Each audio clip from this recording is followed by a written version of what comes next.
হরে কৃষ্ণ, রাধে রাধে। আজকে আমি শেয়ার করব ভক্তিধাম। এটি নবদ্বীপের প্রেম মন্দির নামে পরিচিত। যে ভক্তিধামের ভেতরে রয়েছে সুন্দর রাধা গোবিন্দের বিগ্রহ, রয়েছে নিতাই মহাপ্রভুর বিগ্রহ, রয়েছে কৃপালু মহারাজের বিগ্রহ। এখানে নিত্য সেবার ব্যবস্থা রয়েছে ভগবানের।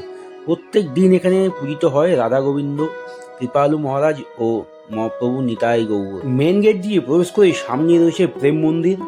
আর তার মাঝখানে এই যে সামনে ফাঁকা চাষের জমিটা দেখতে পাচ্ছ, এখানে কিন্তু এই মন্দিরের নিজস্ব চাষের ব্যবস্থা রয়েছে, যেই শাকসবজি দ্বারা এইখানে পরিচালিত হয় ভগবানের ভোগ প্রসাদ। আর এই যে ঘরটা দেখতে পাচ্ছ, এটা কিন্তু একটা হোমিওপ্যাথিক ক্লিনিক। এখানে প্রত্যেক দিন সকাল 8টা থেকে 11টা পর্যন্ত নাম লেখা হয়। যত পেশেন্ট আছে সকলকে এখানে ডাক্তারবাবু দ্বারা রোগী দেখা হয় এবং ফ্রিতে ঔষধ দেওয়ার ব্যবস্থা রয়েছে। যত পেশেন্ট আসবে সকলকেই দেখবে এবং ঔষধ দেবে। তবে মন্দিরটা কিন্তু খুবই সুন্দর একটা লোকেশনে। আর এই মন্দিরের চারিদিকে রয়েছে বিভিন্ন শাকসবজির গাছ ও ফুলের গাছ, যেই ফুল দিয়ে ভগবানের নিত্য পুজো হয় এবং এই শাকসবজি দিয়ে যেগুলো এখানে চাষ হয় সেগুলো কিন্তু ভগবানের ভোগেও লাগে। এবং এই মন্দিরের দেখাশোনা করার জন্য যে সমস্ত স্বামীজি বা মহারাজারা থাকেন, তাদের ভোগের জন্যও কিন্তু এই শাকসবজি ব্যবহার করা হয়। এক কথায় প্রেম মন্দিরটি সত্যি খুবই সুন্দর। ভেতরে রাধা গোবিন্দকে দর্শন করা এবং ভগবানের প্রতি শ্রদ্ধা অর্পণ করার জন্য খুবই সুন্দর একটা মন্দির নবদ্বীপের ভক্তিধাম। এই যে ঘরটা দেখতে পাচ্ছ, এখানে কিন্তু এই মন্দিরে যে মেন মহারাজ রয়েছে, প্রত্যেক বছর 24শে ফেব্রুয়ারি এখানে বাৎসরিক অনুষ্ঠান হয়, সেই সময় এই মহারাজ আসে।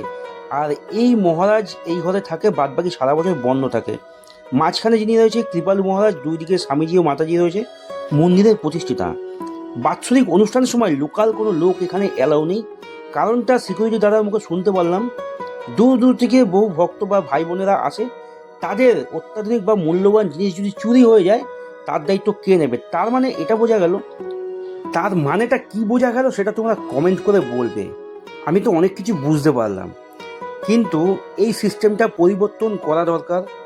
যে কোনো মন্দির বা মঠের লোকাল লোকজন প্রত্যেক বছর এই বাৎসরিক অনুষ্ঠানের সময় সকলে মন্দিরে যাওয়ার ইচ্ছা থাকে, কিন্তু এখানে সেই ইচ্ছাটা বন্ধ, ব্যান্ড করে দেওয়া হয়েছে। এটা ঠিক নয়। আমি বলবো এই কৃপালু মহারাজের আশীর্বাদে এই এত সুন্দর একটা মন্দির নবদ্বীপে রয়েছে, সকলকে দর্শন করান এবং বাৎসরিক অনুষ্ঠানের সময় সকলের প্রবেশ একদম ধর্ম বর্ণ সমন্বয়ে বাধাবিঘ্ন কাটিয়ে ভেতরে প্রবেশ করার অনুমতি দেওয়া উচিত এবং অনুমতি দেওয়া দরকার। আমার সঙ্গে তোমরা একমত হলে অবশ্যই লাইক কমেন্ট শেয়ার করবে। এখানে কিভাবে আসবে? নবদ্বীপ ধাম বা বিষ্ণুপ্রিয়া স্টেশন থেকে বেরিয়ে টোটো ধরে বলতে হবে নবদ্বীপ প্রাচীন মায়াপুর জল প্রকল্প যাব, যার ভাড়া জনপ্রতি মাত্র 20 টাকা করে নেবে। জল প্রকল্পের একদম সামনে রয়েছে এই ভক্তিধাম বা প্রেম মন্দির। আমার এই তথ্যটা যদি তোমাদের ভালো লাগে, তাহলে অবশ্যই নতুন বন্ধুরা হলে ফেসবুক পেজটি ফলো করে সঙ্গে থাকবে। আর সবাই ভালো থাকবে, সুস্থ থাকবে, স্বাভাবিক থাকবে। আমার এই শর্টস ভিডিওটা এখানেই শেষ করছি। দেখা হচ্ছে নতুন আরেকটা শর্টসের মাধ্যমে। তো তোমরা সবাই টাটা।